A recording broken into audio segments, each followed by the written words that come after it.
we want to officially welcome everybody to Laugh and Learn today. As we can see, things are a little different. Flame is traveling on the road. Nick, you're actually back in the office. So you got a green screen background today. And I just made it back in time to get here because I got back from Florida yesterday. So we've all been kind of scattered all across the place. So how is your week going, Nick?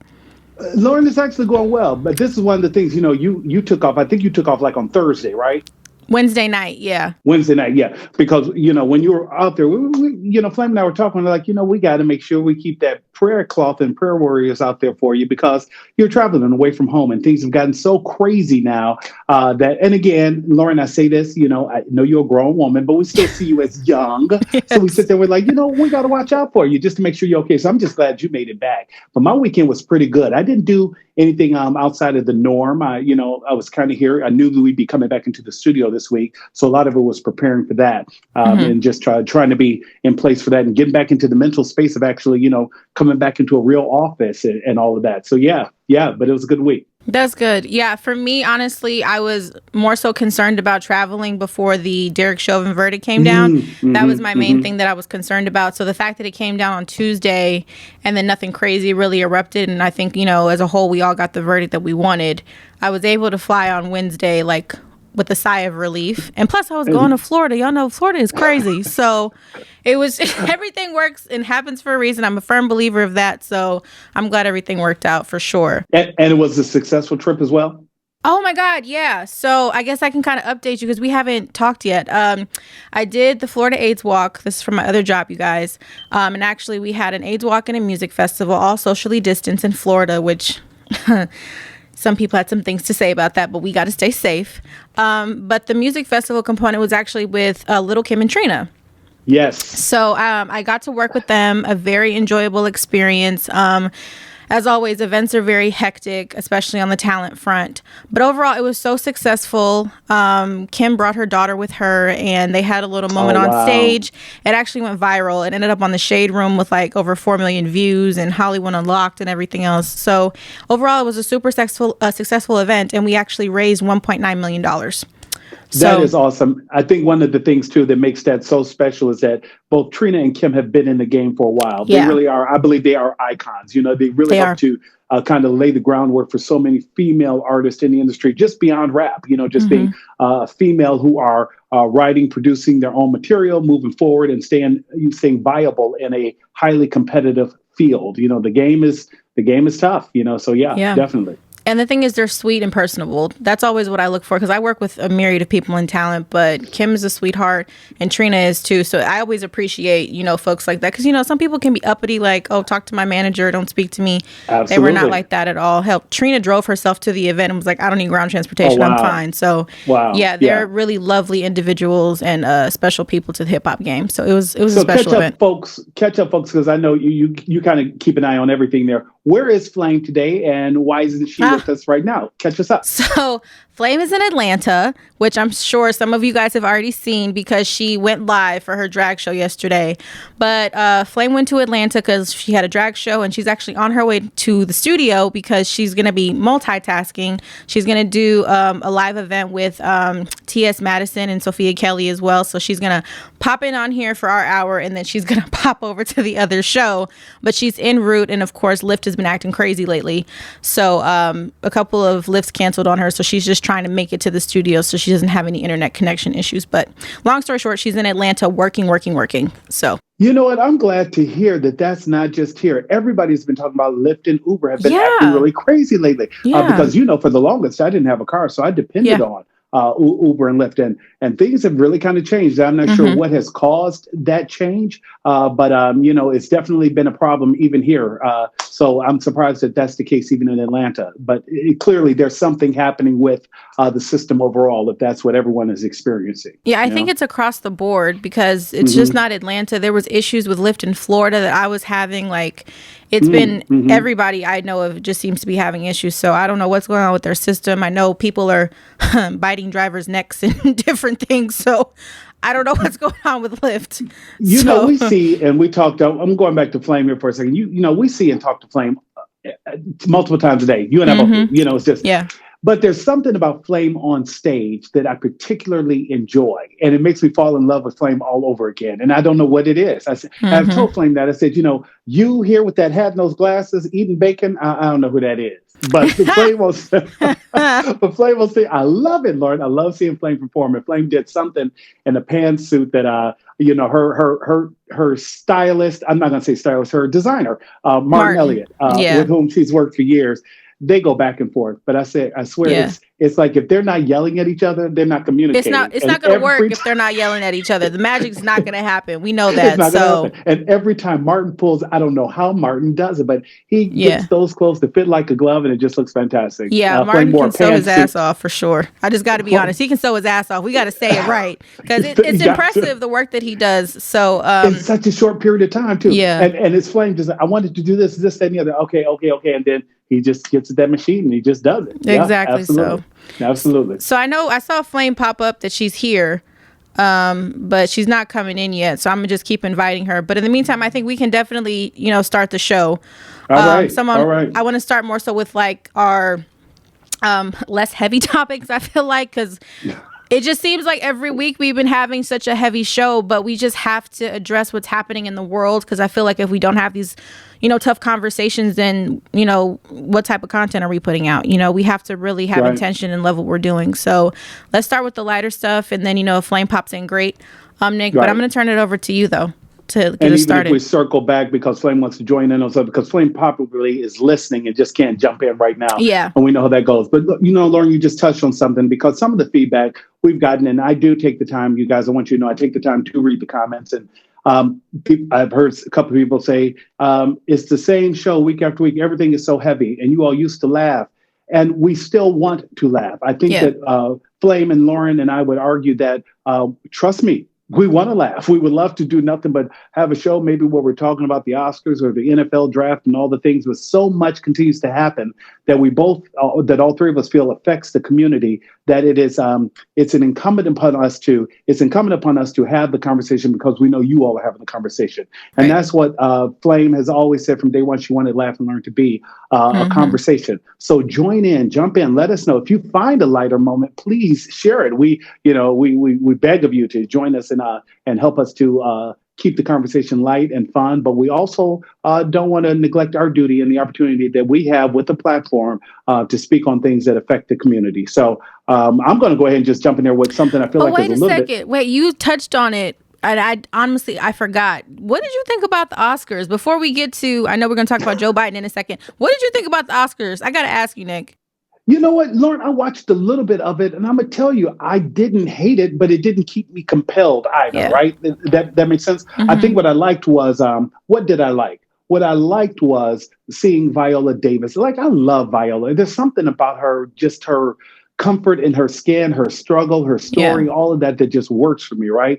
But I think, Lauren, I've gotten to a point where, and I'm not sure if social media is the reason why, or the fact that there's so many different platforms to see things. I think I'm just over celebrities that I no longer sit back in awe when they hit the stage like used to. There was a time, I think those who may be also like me, maybe born in the 70s, can sit back and tell you that there was a time when you sat there, you waited with bated breath to see what so-and-so would wear or what they would look like because you weren't oversaturated with celebrities. You weren't seeing them every day on Instagram, on Facebook, or whatever it is there, So I think that because we see it so much, Lauren, I'm not as in awe as I used to be or as enamored as I once was. But having said that, there's something about just seeing so many young Black faces up there occupying those spaces that used to seem so revered to, and early on. Daniel Kaluuya, I always mispronounce it. Kaluuya. Loved seeing him, his mama, his sister. Yeah. And Lauren, I know it sounds cheesy, but I can't wait to do something like that and have my mama sitting up there watching, and I could feel his joy. Your mom didn't go with you to the Emmys? You didn't actually attend? What happened with that? I did not attend because I didn't. So that was it. But I would have dragged my mama right up in there. About to say, Miss Rosetta didn't go to the Emmys with you. What happened? She sure would. But it's one of those things where, Lord, I just think that those moments are just so special. When I see these faces that look more like you and me, they're receiving and celebrating that joy. Yeah. What did you think? There was definitely some highlights at the Oscars for me, like Glenn Close having that moment with Little Rel doing the butt and gave the backstory of it and basically said Spike Lee was robbed. Definitely a highlight for me. I thoroughly enjoyed it. But I mean, in a similar vein, Nick, I'm not celebrity struck or starstruck, you know what I mean? And I don't think it's because like I work with talent a lot. It's just I've never really been that way. Right.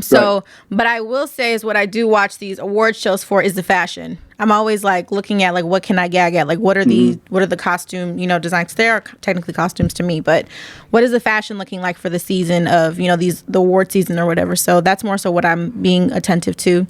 On a downside, I was very sad that Andra Day didn't win.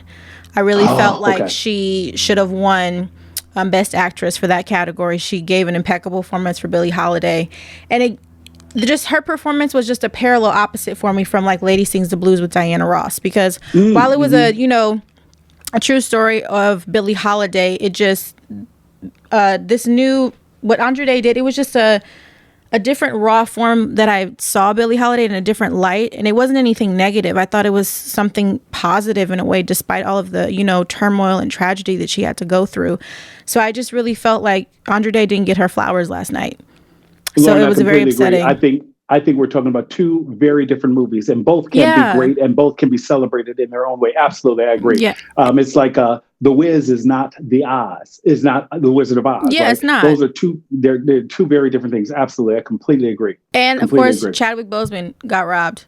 That was honestly that was huge for me. Like, I felt like they centered the whole Oscars around Chadwick Boseman, and then not to give him that award was kind of just like, why did that happen? And and then at the end of the program, I don't know if you saw too, Nick, the Oscars basically explained how they select their individual folks. It's almost like they had to justify what they did because they knew they were wrong in a lot of ways. So I felt like they gave us, it was a little bit, they gave us a foot and not our mile that we deserved. So it was like, here's enough to kind of silence you guys to say that, we're not so white anymore, but we're not going to give you all that you deserve here. We still got to, stick to our foundation of what the Oscars is. That's just my thoughts. Lauren, you kind of mentioned also, you touched on fashion in there. And I'm going to say this. Can we agree that a couple of those brothers wore some really nice looking things there? Like, and this is what, I've had this conversation with my mom. Everything doesn't look good on everybody. Like, there were a couple of things, like I couldn't have gotten away with it, but it looked good. I was like, I forget the brother's name who wore the fuchsia. Like, and you like sit there, you're like, what was he thinking? But it looked good on him. Yeah. It looked good on his skin. And Lakeith, Stansfield. That looked good. I'm like, you know what? But I also think, it helps to be, a taller, thinner brother wearing, what he wore. But I just thought it looked good. And, because I think that one of the challenges when you're a bigger guy is finding clothes that fit appropriately, because just can't wear the high ankle pants and things like. I look better dressed more like Michael Strahan, nice simple traditional suit, keeping it, just keeping it clean, and doing that. So yeah, know your body. I feel that. Know your body. You got to know your body. One of the things I wanted to jump on in there with, Lauren, I brought it up simply because later this week, we're expecting Wednesday, President Biden to make his first address to joint sessions of Congress. President Biden nears the end of his first 100 days in office, with a slight majority of Americans approving of his performance and supporting his majority policy initiative. On Wednesday, he will address a joint session of Congress. He's expected to outline his American Families Plan, which will reportedly be paid for by tax hikes on wealthy Americans. And just breaking down those numbers, 52% of adults say they approve of the job Biden is doing, compared with 42% who disapprove. So I think more than anything, I just wanted to throw it out there. I think I personally believe that one of the reasons Biden's numbers are in a positive direction, I personally think, is because we're seeing less of him. I think that there's something about his lack of desire to be in front of the camera, like the former administration, has worked to his advantage. I think in many ways, the bar for President Biden has been placed so low by so many. There's still jokes about his age. There's still jokes about him falling. There's always so many references to that I think that anytime he can actually stand upright and not slobber over himself, people consider it a win, So I think that's one of the reasons why his numbers are so high. Yeah, I mean, I agree with that. I think that within the first 100 days, like he's nearing it. He's not even there yet. I think he's done a lot for, the country. I have to say that. I think in some ways he's definitely playing to his strengths and saying that, hey, this may not be something I need to tackle. So he's kind of given those big policy initiatives to Kamala Harris and kind of wanting her to spearhead that. But I also say that to say, too, is I think, and this is, again, my opinion, I don't have any sources or anybody confirm this. I don't know if Biden wants to, run again for president in 2024. So I think he's strategically giving Kamala Harris some of those big policy initiatives so that way she can kind of step out of on her own accord if she chooses to run in 2024. But I think as a whole, though, he's doing a great job. He inherited a screwed up administration, not just from the economy, just the policies that were previously implemented. He inherited a screwed up justice system from the DOJ. So I think as a whole, he's trying to fare the best way that he can. So I want to give Joe Biden kudos today, even for, handling COVID. Nick, I don't mind sharing this with you because Flame is ready. She's about to come in a second. So we can kind of have this moment really quickly. I ended up actually getting vaccinated. And I know I haven't even told you that too. So we can, quickly do this because I know Flame's not going to talk about this. But I did end up getting vaccinated. It was a personal choice, like we've always said, but it was something I had to do because I was traveling for work. So I don't know if you want to share your story too, but I got to give kudos to Joe Biden. He said some things we may not want to do, but, we kind of had to do it. And so because of my own personal reasons, I ended up doing that. And I can't lie, I do feel like I feel a little safer, especially considering I went to Florida. So, and that's really why I did it. But yeah. Well, good for you. And did you have any adverse side effects? Anything you want to talk about, share? It was terrible. You did? Yeah. Oh, wow. It felt like I had food poisoning for my second dose. I was very tired. I had a headache. It wasn't the best feeling. I don't like feeling like I have food poisoning, and it's very painful for me. So I'm not getting any more shots. I don't care about a booster. I'm not doing anything else. I'm done. You're like, I'm done. I'm done. Look, I'm definitely done. But yeah. But you also, and help me here, Lauren, you also did it to also protect those around you, correct? Yes, absolutely. Okay. Yeah. Right. So like you guys, we've all said, like I still live at home with my parents, personal reasons. I've got stuff going on. So I had to get vaccinated because I got to protect other people. I just do, so that's what I did. And as you know, I was going back and forth to California to the show and things like that. I was traveling so much. So I did get my Pfizer. I did Pfizer. I did both shots of Pfizer. I completed my round back in February, right. And I shared that because I went through the VA. Mm-hmm. So I was, and there were people who wouldn't show up and they're like, hey, Mr. Smith, we can do you, but we close in 15 minutes. I'll be there in 8. So I ran up there and got mine, and once you were on the first shot, you automatically were listed for the second. So like you, I've had no adverse. I've had no adverse side effects, and I have tried to give space to people who are still trying to make that decision for themselves. But I am happy to be vaccinated. So let's go ahead and bring Flame. So let's bring Flame on in. She's ready. So, and I just wanted to get that out the way because I knew she was going to be like, I'm not talking about that. So we'll put it out there. Well, hello, Flamettes. Good morning. Good afternoon. Look who it is. Because I'm good. I look good. I know such thing. I'm in the studio with Sophia McIntosh, the world famous, and George and Gordon. It's 3 niggas and me in here. Would you tell Sophia I have been a fan for years? Sophia, Nick, and Lauren said they're fans of yours. Fuck her. The bitch didn't even send me a car. Fuck this bitch. We had a great time last night if you were in traffic, and we will be performing tonight for the 21st anniversary of Stars of the Century. Here y'all go. Hey, y'all. This nigga been jealous of me since I love it. How y'all doing? So good. How are you? I never hurt myself. I knew I had laugh alert, so I brought my ring light to do this. So in between gigs, we're going to go. So what are we talking about right now? Because I got about 2 minutes, folks, so we're going to go live. We want you to go ahead and let people know what's going on with you. Lauren and I were just filling in until you kind of got here, Flame. It ain't about me right now. It's about North Carolina, Virginia, and Ohio. No, let me tell you something. I said last week on Laugh and Learn, if they give us 1, they're going to want 10. 15 minutes after the decision came down, guilty, they shot Ma'Khia Bryant and killed her dead. First of all, we had to keep looking at all these different stories. We had to keep looking at all these different ways because they were trying to segue to find a way to say that the officer was innocent. Then they went back and researched the officer's past, kind of like what they do to the victim. This nigga, the officer, was a decorated marksman from the military. This nigga was William Tell. This nigga could shoot an apple off somebody's head from a million paces. So when he came out with all this, he wasn't ready. He pulled up into commotion. He was a sharpshooter. He could have shot that knife out her hand because he was trained and decorated to do that. That's not what he wanted to do. If you want to know the truth, he wanted a twofer. He shot at her 4 times because he thought he was going to get her and the girl that she was going to stab. You think I care that y'all don't like what I said? I don't give a fuck. Well, I'll jump in here because I think it's interesting that you say that too, Flame, because I did see on the news, somebody asked, well, aren't you guys, marksmen that you guys can shoot in certain areas? And I believe that, I don't remember. Trained and decorated. Yeah. And so I believe that the police chief of Ohio basically said, well, we can't really do that because we can't train our officers to be that way. So we have to make it general and they just have to assess the threat. So that was kind of the way of them trying to backpedal basically what you're saying in terms of this is why he shot her 4 times. He thought he was going to get a twofer.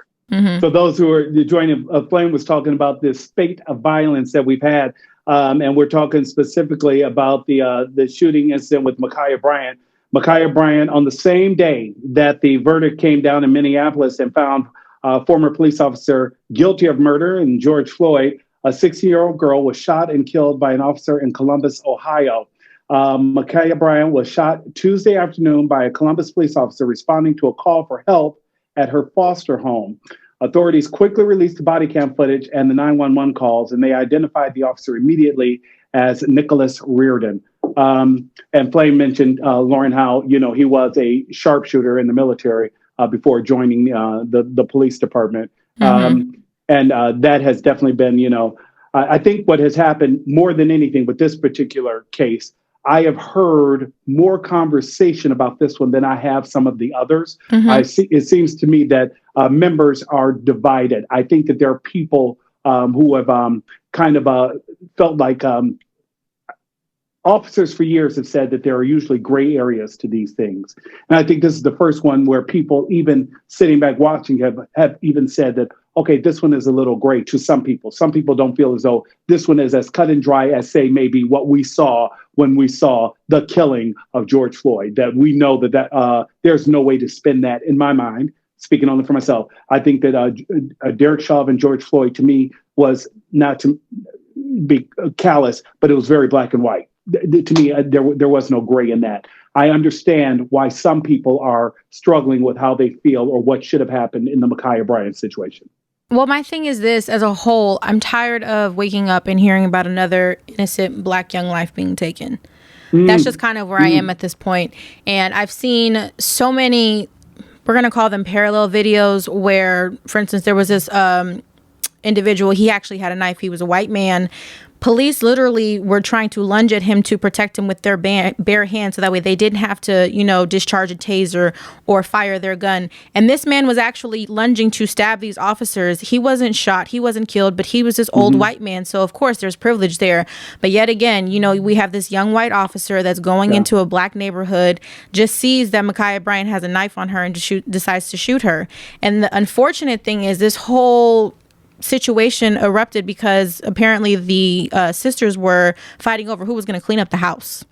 Right. So the fact that it was something so small and just something so it wasn't that big of a deal to have her life ended, and she's the one that called the police for help. We always say it's the police's job to protect and serve us, and that's not what they do. So the fact Lauren, that go ahead. No, and I think that this goes back to what we've talked about from day one, because even language matters, right? Yeah. Because, like you said, and you're right, that, this young girl's, this innocent life should not have to be taken. Absolutely. Period. I'm going to argue that even if she isn't innocent, it shouldn't end in her death. You get what I'm saying there? So what happens is it becomes a situation where they have put the onus on us to decide, well, maybe she should have did, she should. How about we take another look at training? Because I do believe that possibly de-escalation, I don't know. I was not there. But what I do know is something you said is absolutely true. It is ridiculous that we continue to wake up day after day reading about, seeing video of, learning of, witnessing, whatever the thing is of another Black life being taken in some type of officer-involved incident. Does crime and chaos and killings happen in other areas? Absolutely. But we're talking about what we're seeing right now, which continues to dominate the news. And I also believe, you've talked about this before, Lauren, I believe the media has a role in this, right? They do. I believe, and this is just, being a member of the media, I think that we have a responsibility to do a better job. We looked at the Chauvin murder as the murder of George Floyd and the Chauvin murder trial as if Derek Chauvin was, somehow the only one to be convicted of killing someone. The officer who killed Laquan McDaniel is sitting in prison right now.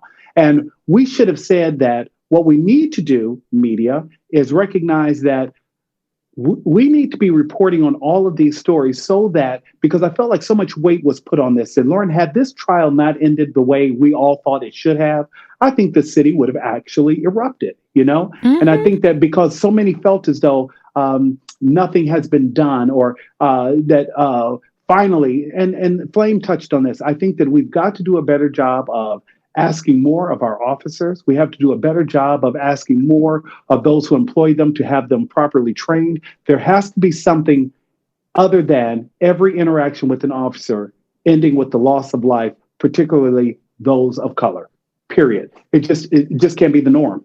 Well, my thing is, I think training is a component, yes, but I think at this point in time, accountability is more important because I don't think, and this is my opinion, I don't think that when police officers go into training, you have these people saying, I'm training you to kill Black people. I don't think that's the narrative. I think that subliminally, yes, once you are integrated into the force and you go on your ride-alongs and you're getting, trained from other cops or whoever your partner may be, I think, kind of those things erupt.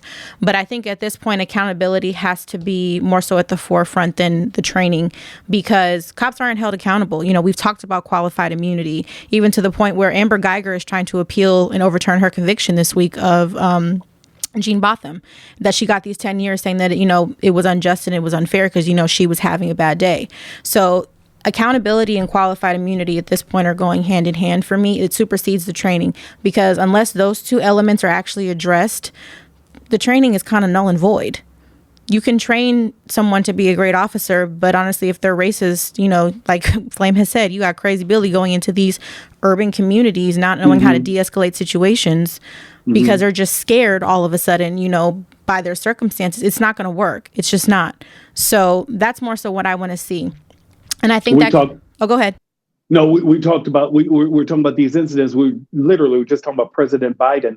I wonder too, how much this has played into his, because there's been no focus. Everything has been focused on so many other things that he's been able to kind of, I think, in many ways, stay beneath the radar, because the Chauvin trial literally has dominated everything that we've been thinking about. And Black people are still moving and operating in a space of fear, right? So we don't have time to sit there watching everything that Joe Biden is doing if we've got to worry about air fresheners hanging from our rearview mirror, if we have to worry about, a warrant being served and it escalating, that we call the police because someone has come to our house with a knife to attack us, and then we end up being the one shot. There's just so much happening constantly that I feel like so many African Americans just on alert, or people of color are just on alert the entire time that they just can't relax, that they just don't have an opportunity to relax, Yeah, I don't know if that's ever going to change, honestly, unless something drastic happens, whether it's a bill or new policy change. I don't think that Black folks in America are ever going to not be on edge, especially in areas where there's rural communities. I mean, even here in Los Angeles, we just had an officer-involved shooting where they're saying that, I don't know the full story, but a police officer ran down a car and then ended up running over somebody in Los Angeles. And we're one of the most liberal cities here.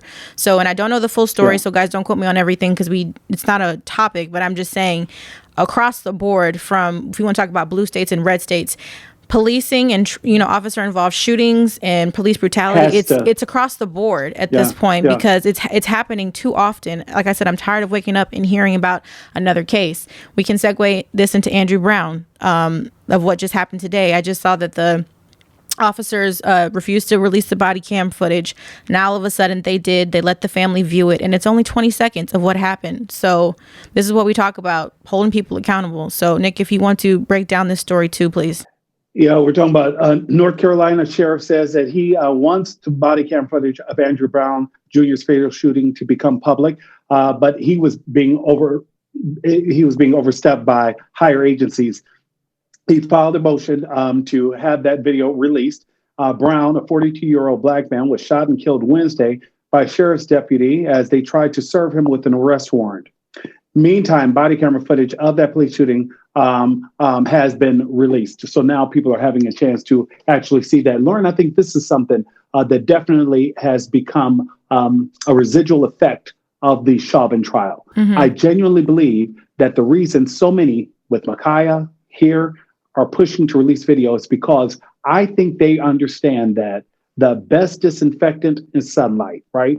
Whatever, let us see this video. I think that's the reason why we saw the video so quickly with Dante. I think that's the reason why we're seeing this video so quickly with Ma'Khia. I think that's the reason why we're seeing this video so quickly with Mr. Brown. And you notice how they released that audio and the video of this other shooting, yet another shooting of where the officer gave the guy a ride home before coming back later that day. And I think that was Isaiah Brown. So it's just, it's a lot. I don't think that it's fully transparent. I don't. Mm-hmm. So, and I say that because even with the, trial of Derek Chauvin, there was other body cam footage that we never saw until the prosecution actually brought it as, an exhibit of evidence.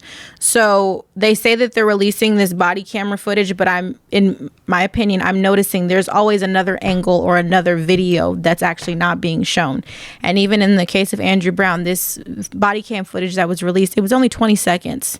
That incident was definitely longer than 20 seconds. So where's the rest of the video, and why is it that you guys don't want to show it? Is it doctor? Right. What is it? And that only adds to the distrust that Black folks in the community have, or I'm just going to say people of color too, because, we just had Adam Toledo who was murdered by the police in Chicago. People of color in general, that's why there's a lack of trust within us and the police officers, because when these officer-involved shootings happen, we don't get the full story. And it seems like we never get the full story unless we're able to get to the point of a trial where charges are brought. And 9 times out of 10, that's not what happens. So, and Lauren, aren't we past the point where, shouldn't we be past the point? Why aren't we past the point where in order to get this justice or some type of recognition, it takes people marching in the streets? Why isn't it just part of the process that these things, one, aren't happening, and two, when they do, it should not take communities coming together to march in the street in order to fight for their share of justice. And I think that has to change, which may begin with one of the other topics that you brought up to talk about today with the DOJ. Yeah, honestly, Nick, I'm tired of seeing protests. I'm tired of seeing the signs. I'm tired. I woke up like my heart was just so heavy today. And it's unfortunate that we continually have to protest, and I'm reaching to a point where we might have to shift. Everybody was mad that Colin Kaepernick was kneeling. He was blackballed from the NFL for that. But wouldn't you rather us kneel at this point than have to have all of the outrage that we have? I don't know what has to happen, and I don't never want to resort to violence, but it's almost at a point where we have to start doing unto them as they do unto us, to maybe that we see a wake-up call.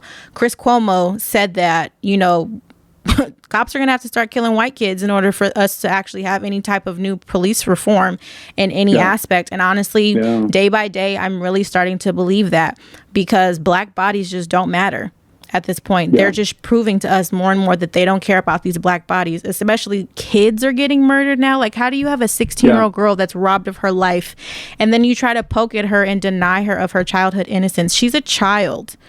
So to treat her as if she's anything such just adds to the ultimate problem that we see every day, that they just don't care. So I don't know. You say that too.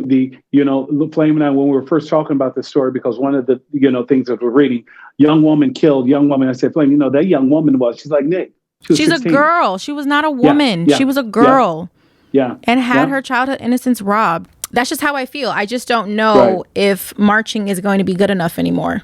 It may have to be something else that we have to do. So, what are your thoughts? Do you feel the same way? Oh, I think justice should be equitable across the board, and it's ridiculous. But I also say this, when you're just talking about how Chris Cuomo's comment, it also reminded me of something, similar. I've talked about military service. I believe that until everyone has skin in the game, people won't appreciate those who have served. I really do. And I think that until every politician's child has to serve, I think that you'll be much more circumspect in decisions to send young men and women off to Afghanistan, Iraq, second and third tours of duty. I think unless everyone has skin in the game, people are not invested. I think everyone has to have a skin in the game in education. Everyone has to have skin in the game in housing. Everyone has to have skin in the game in healthcare. Until we're all in it together, it can't be a some versus others game. It can't be less and more. And I think that, unfortunately, there are parents of a different hue who don't find their children in these situations. And because they don't, they're having a harder time aligning with those of us who often find ourselves in these confrontations with police that don't end in a positive result. Just that simple. And I think that people need to understand. And I think there are people who have empathy, but I think they have a hard time truly aligning and recognizing, because I think they do the but for. Well, if you had just, I've seen Lauren, and, she talks back a little bit. So I'm sure she mouthed off to that officer. Why couldn't she just, or, Nick is kind of big and he is kind of dark. Why didn't he shrink himself? And why didn't he say, yes, sir? And I say this to you, Lauren. I think I told Flame this. I told you this. The story that bothered me the most in the last 2 months was definitely that lieutenant who I felt like did everything right. I saw myself in him. I would have, yes, sir, Mr. He did everything but tap dance, and it still wasn't good enough.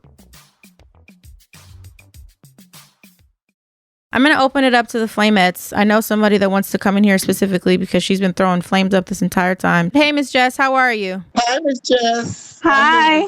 We got 1 minute. Y'all got 1 minute. I've been waiting on y'all to bring me on, but now I only got 1 minute. I'm on borrowed time. Here's the thing, though, because I know people have a blanket statement to have certain feelings about people of a different hue, which my husband is of a lighter hue. Not all people are bad people, and not all people of a certain job are bad people. Because yes, you do come across bad people, because I've seen it. Some military people are not as nice as others. I've experienced that. But I tend to, as a civilian and as a mother, I tend to tell, hey, you know what? I don't appreciate that, because my daughter serves and I'm also civilian. You shouldn't be, that's not how you should act. But that's military. Law enforcement officer, how do you tell them, hey, you know what? Your attitude is wrong. Or, what you need to, readjust how you're thinking, because that is coming across badly. It's hard to address that. Yeah. So when they, and that's a problem. So there's systemic problems within the structure of the police department, but there's also problems within a person's personality, that they're not fit to do that job, period. Some people are just racist, period. And she's right, they are. And those are the people we need to weed out. And when people use the buzzword defund, I go, oh, okay, you're overly sensitive to that. Okay, how about restructure? Organizations go through restructure all the time. You know that. All of us know that, because we've been through it with our jobs. There's always a restructuring of some form or another. If they're laying off people or they're investing, it's always a restructuring of some point. So let's restructure them then. Reallocate funds and restructure the system, period. Absolutely. Thank you. So I do want to bring in one more Flamette before we go into our other topics. I'm going to try and get somebody new. We'll see how this works, though. And while we try to bring her on, I think Ms. Jess touched on something. We've talked about this one. We've talked about language. Language matters. Mm-hmm. Is it restructuring? Is it reform? Is it, what do we do? But what we recognize and what we can do is agree on a common set of factors, mm-hmm. that policing in its current form needs to change. Right. Period. How we do that, what we do, I think should be a topic of debate. And I think that people should have an opportunity to decide how they want their communities policed, particularly those who seem to be the ones who are most often victimized or finding themselves on the wrong side of interactions with police. Yeah, like I said, I'm just I'm very tired at this point. I just feel like in a lot of ways, yes, Ms. Just touched on a lot of important topics, but I just feel at this point in time, we can't keep doing the same thing that we've been doing because it's just proven that it's not effective. It's not working. So we got to do something different. You guys, we were also talking about how, Garland, our attorney general, is opening an investigation into Louisiana Police Department on the premise of Breonna Taylor's murder. The Justice Department is opening a sweeping probe into policing in Louisville, Kentucky, over the March 2020 death of Breonna Taylor, who was shot to death by police during a raid at her home. Attorney General Merrick Garland announced this on Monday. Garland also announced an investigation into the tactics of the police in Minneapolis following the death of George Floyd. So this ties into what we were talking about. It seems as though the Justice Department also recognizes that, hey, we have a problem with policing. And this was part of a promise that President Biden and Vice President Harris made, that they would look into this, that there were communities who are being disproportionately affected, and that they are taking a lead on that. Hey, yes, welcome. Indeed. So hi, George. How are you? Hey, how are you today? I'm good. So let us know your thoughts on some of our topics that we're discussing here today. Well, I'm sitting here and I got to be honest with you. I've gotten very emotional during this because, being a Black man, Nick, we go through it anyway, and I hear all this stuff about the system and, I'm fed up. But I also understand that if you don't attack the system and try to work to the system, nothing's going to get done. I mean, the only thing I could think is that we need to protest now. We need to find an effective way to protest, adding some kind of overseer for the overseers. Okay. I mean, what I'm thinking is maybe somebody, and this is just in my head, that responds to calls right along with the police, but they're there to monitor what the police are doing and also act as a liaison when they need to be to help calm down a potential victim or a suspect so that they don't die. Something that works. Maybe that's not the answer, but we have to start somewhere. Maybe somebody to monitor the cams, that's the outside entity from the police. Mm-hmm. They're monitoring, those body cams have to be on. It needs to be the law that they're on and they get monitored by an agency that's not tainted by the system. Mm-hmm. Mm-hmm. Well, I will say, okay. I know Nick kind of just gave an overview of what Merrick Garland's doing in terms of investigating at least Louisville Police Department, and he's also doing a similar investigation in Minneapolis due to George Floyd being murdered. So my hope is at least this is maybe one of the many steps that needs to happen to actually hold police departments accountable, because I know during at least President Barack Obama's presidency, he actually followed up with different police departments to get body cam footage. Obviously, when Trump came into office, all of that subsided. But hopefully we can actually start getting back into holding police departments accountable. And I think hopefully that'll start to set the norm of them holding each other accountable, because I feel like we've said this, nobody wants to be labeled a racist, in this day and age. Right. Nobody wants to be labeled as, oh, you shot a child, you're whatever that entails. I don't think that that's any narrative that anybody wants at this point in time. So hopefully that, Lauren, and I'm gonna tell you this too, Black folks are really good at holding each other accountable. Like, we know right from wrong. Flame has talked about this before too. Yep. If something is wrong, we have no problem saying, "No, brother, you were wrong." That's not right. Yeah, right. Because we often, I think more than any other group, we often feel as though we carry the burden of everyone else. Hi, George. I did take you. Okay, so let's go to North Carolina. Y'all do know that they are doctoring. They are being surgeons right now with those videos. They're altering those videos. Mm-hmm. Yeah. That's why they didn't release it immediately, because when it's something like that, you immediately release it to prove your innocence. They're not trying to prove the innocence. They're trying to have the guilt. Well, only 20 seconds of the body cam footage was released. It's only 20 seconds, too. Those from last night.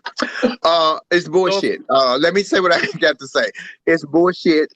I don't care. I know they're doing all this, and I said they're trying to get 10. And this will not stop. Marching ain't worked since the 70s. All this live podcast, and we mad and we stomping a hump. It's not going to change anything. When the color of the fruit that Billie Holiday sang about on the tree, the strange fruit changes to a different color, then it'll stop. Right. I don't know what y'all need to, how y'all need to receive that, but I know what I mean when I say it. But y'all need to understand that I'm not promoting violence, but bitch, we got to do what works for us. Because let me tell you something. They ain't tired. Are we tired? Because they ain't tired. Well, I said I'm don't know, tired. but I think we need we need some form of the same energy the Black Panthers had back, because you talk about hand jewelry. They're changing too many laws, George Monty. We're not going to be able to have the Black Panther experience because we haven't even got past the Lynching Act. They just passed the act for the Asian hate, and we've been fighting with Black hate for years, and ain't nothing passed. Understand me. The agenda is when they're done with us, they're going to the next group. They're just starting on the next group because they're getting rid of us fast enough. Understand, somebody is going to have to take a stand and stand up. I don't know what the outcome will be, but stay ready. That's what he said. Stay ready. I do have my hand jewelry. I don't know if you got yours, but get your hand jewelry. I'm trying. I ain't talking about no ring or no bracelet.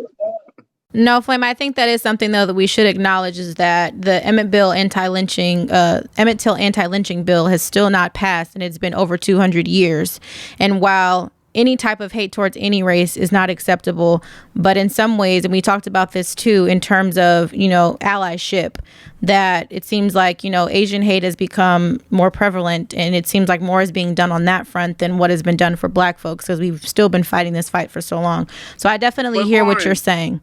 Go ahead, Lauren, George. Not to interrupt you, but don't you think this Asian hate thing is a little overblown when you consider, like Flame said, what we've gone through historically? And even if you talk to Asians right now, they were upset, but it wasn't like people were killing them dead in the street.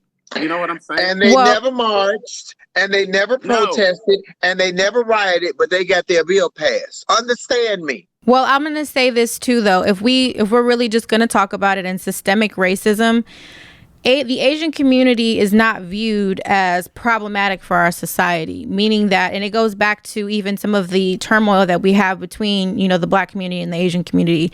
The Asians are smart. They worked from nothing. They were able to, acclimate, or I should say assimilate into society and actually be those that help enhance society. Black folks, on the other hand, we're lazy. We're not smart. We're problematic. Even in the Asian community, they have generational wealth. They don't have to suffer through the same thing that we do because they take care of one another. That's just how they are. A lot of their wealth came from exploiting the Black communities. And that's very true. Absolutely. 100%. But I'm saying, let me tell you why they are not looked upon as a threat. Because we worked for free for 200 years. That is why they're upset. We're not working for over free. 400. Over 400. Well, okay, I want you to pay me for everything I fucking do. And I mean that. And I'm not walking to no podcast. I need to be said. I'm messing with Sophia, y'all. When they were getting free labor and master could go to the slave quarters and get his row out whenever he felt like it, and the white woman in the house could go and call Big Henry to come in and put it down on her, and his pullout game wasn't what it was, and she told him that he raped her and they cut his penis off, shit ain't changed. It's not about penis envy or any of that. I don't understand how you walking around here talking about you hate somebody because of the color of their skin. That shit is learned behavior. They teach children to hate. Little kids see other little kids and know that they look different from them, but you my size, so you my friend until you do something that I don't like. It ain't got nothing to do with you being a different color of my skin. They need to erase all these racist bastards off the planet. And I'm telling you right now, until we stop, we got to stop being scared of the cancel culture. They always tell me, Flame, you're going to get canceled. I ain't got started yet, so cancel me now because I ain't even got started yet. We got to stop being afraid to speak up. Speak up. Oh, they're going to cancel me. We get so accustomed to making this money and so used to living our lifestyles, and we become complacent that we stop fighting. I'm not going to stop fighting. If I ruffle your feathers, then I'm supposed to because you have ruffled mine. I have a Black son. I'm a Black man part of the day and a Black woman the other part. I don't want to be shot because you are afraid of what I look like because of the color of my skin. I can't change this. I changed a whole lot of other shit, but I can't change this. I cannot change this. Neither do I want to. It is unnerving to think that every time you pulled over by the police, your heart is jumping out your chest, and then they put their hand on your heart and say, "Why your heart beating so fast? You scared?" Of course I am. I'm terrified. Because am I going to make it home because you stopped me because I forgot to signal a left turn? Am I going to get home to my children? Yeah. Because I'm a black man or black, whatever you see. Because I don't even know if they even see the sex. I think all they see is the black badge of honor. Black. I speed dial every time I see a cop behind me and those lights go on.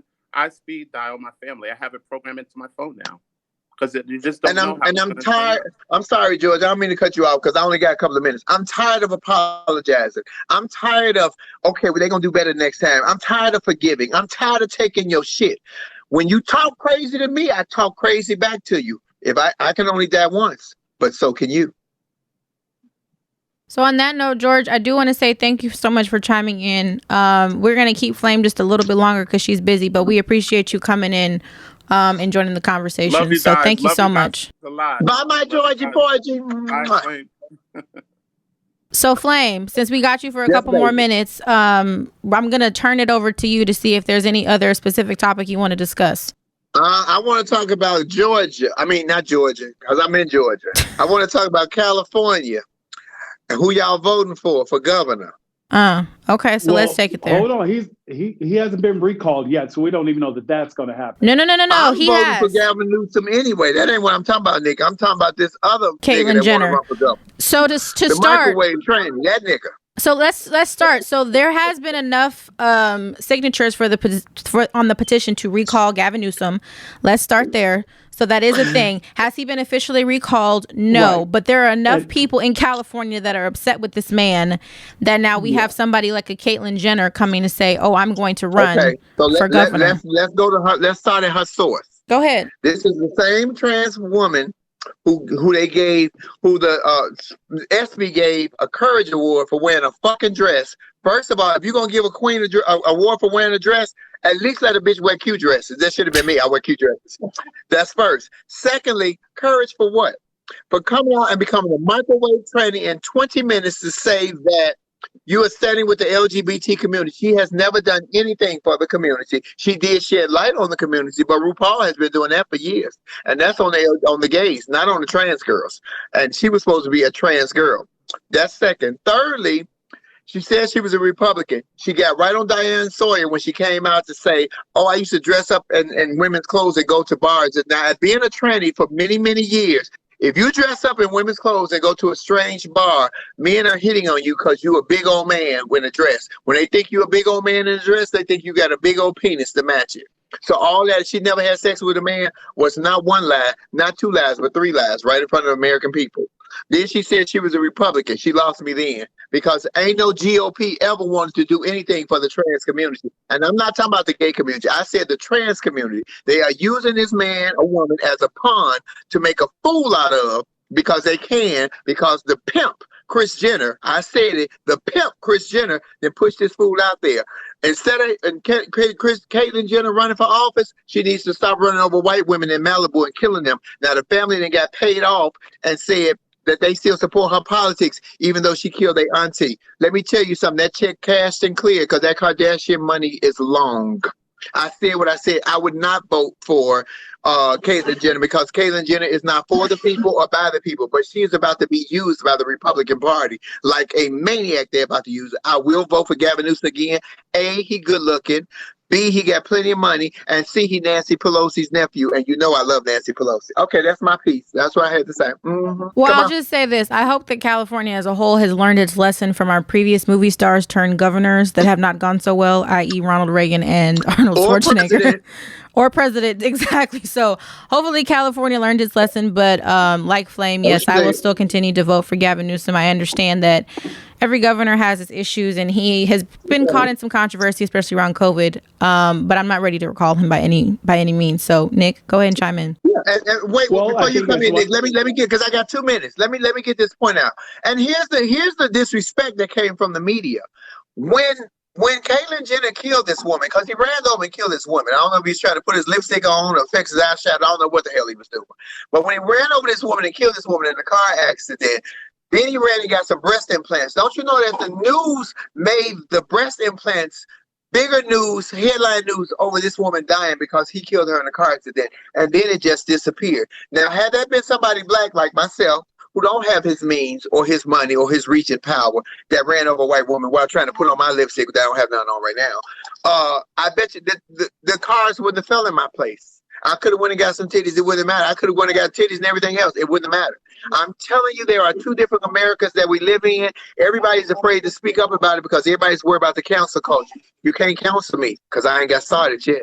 Understand me? I ain't even got started on y'all yet. I'm telling it all. I'm telling it all. Come on. Go ahead, Nick.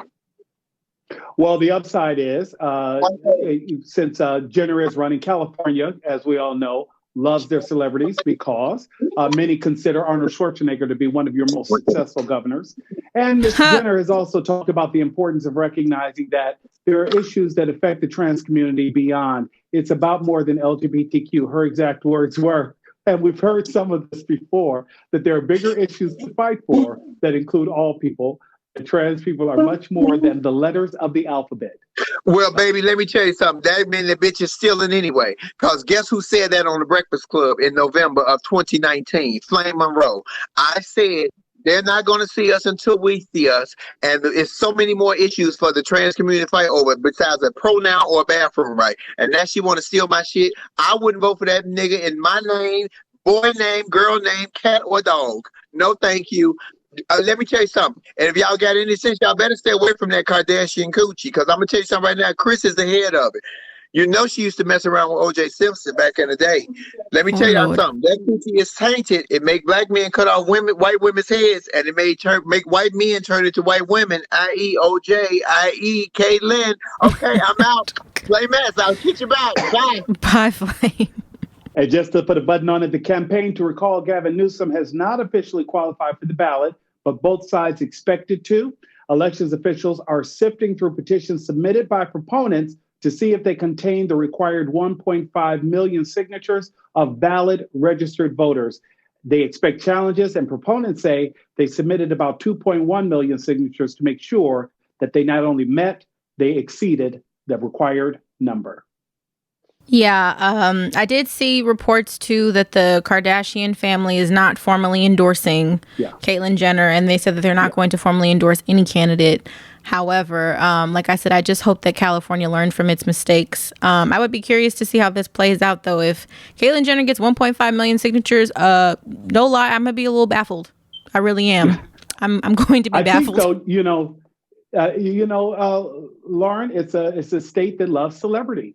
So I can see it happening, and California is easily the weirdest state, right?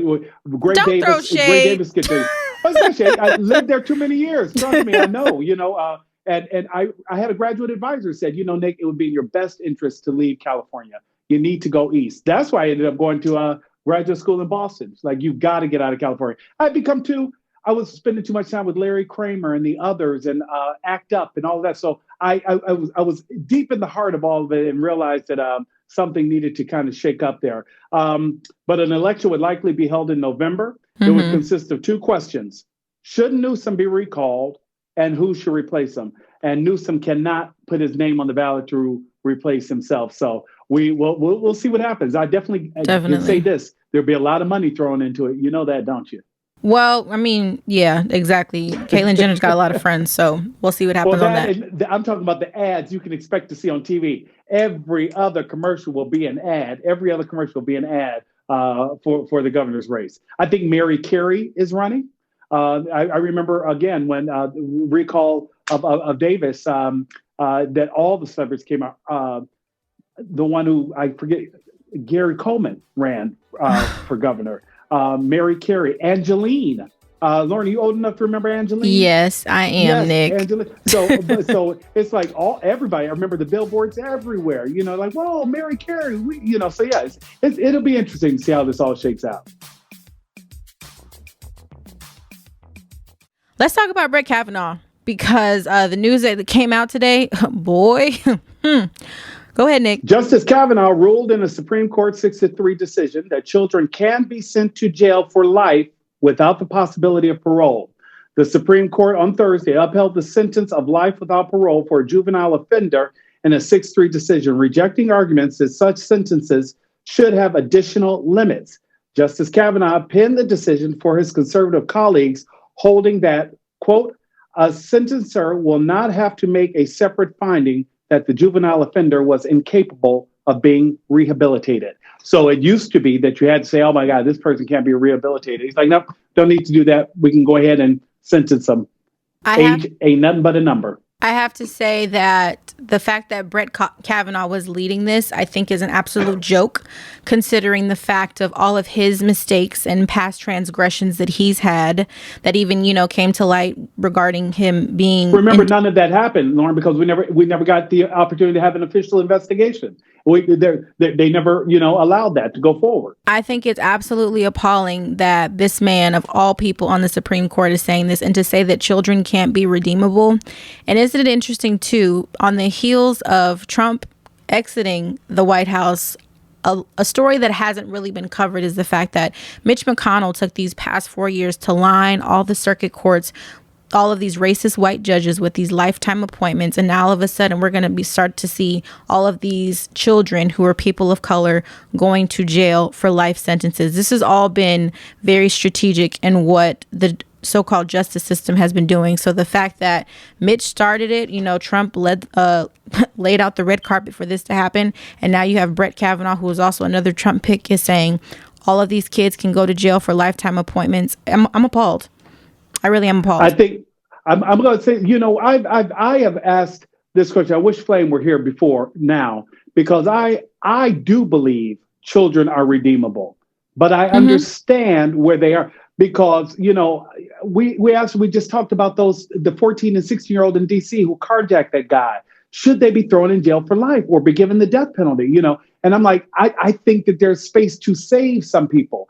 I believe there's possibly, but I understand people are like, nope, they take a life or they do this, they need to be locked away, throw away the key, burn them. I get it. Like, there are people who feel that way about Kyle Rittenhouse. I'm like, he's 17. I have to believe. No, he's not redeemable. Absolutely not. You're like, no, not got him. it right. He is not redeemable. The thing is, though, Nick, it's more to it, though. It's not just about kids being redeemable, because yes, you'll obviously have kids making, may commit some crime or whatever. It's more so about I think that's being a kid. I think kids do you make mistakes things. But the more the important part of this that I don't want us to miss is the fact that, let's say a kid does get arrested, because we talked about the 6-year-old boy who picked a tulip on his way to school and then ended up having a whole trial. The fact that we're going to have kids who are people of color being arrested, and then you have parents who can't afford to provide them with attorneys or provide them with actual proper legal counsel. So they're going to be sitting in jail anyway, not even being able to get their day in court. They're going to be in there for life anyway. And that's the sad part about this. And let's say that you do get the opportunity to go to court and plead your case. You can't provide proper legal counsel for yourself. So you're going to end up getting these life appointments for petty crimes, or even in a situation where you're not guilty. You might have just been in the wrong place at the wrong time. So this is just setting us up to continue to pour more money into the private prison system, because every time a bed is filled with a body, somebody else is getting a paycheck. So this is all a part of a greater systemic cycle of racism that is just getting bigger and bigger by the day. That's what this really is in full view. So that way we're not missing anything. This was a ploy that's we're seeing it play out in real time. I think it's going to be interesting to see how this how sweeping this decision affects people that I think that they're not always considering, because I don't think that I don't know. I have no idea, but I don't think they considered the Kyle Rittenhouses of the world when they wrote this sweeping decision. I think that, like you're saying, I think that it may have been focused primarily on communities that are most oftenly disproportionately affected by the criminal justice system. And I think we know that, like you said, Lauren, they're just people who do not get the representation that they deserve. Ben Crump can't come to everyone's home.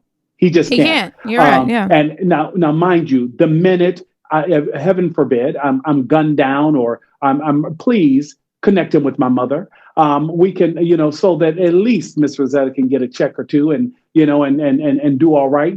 But it's one of those things where everyone should not have to pine for Ben Crump, nor should everyone have to need him. But unfortunately, I think that the simple truth is, unfortunately, should one find oneself in a confrontation with law enforcement that does not end positively, all one can do is to hope to have that case visibly displayed and have some type of civil justice be the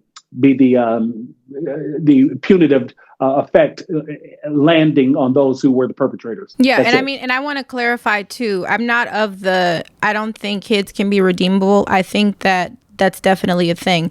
I still stick to what I said. I don't think Kyle Rittenhouse is redeemable because he's too far gone at this point.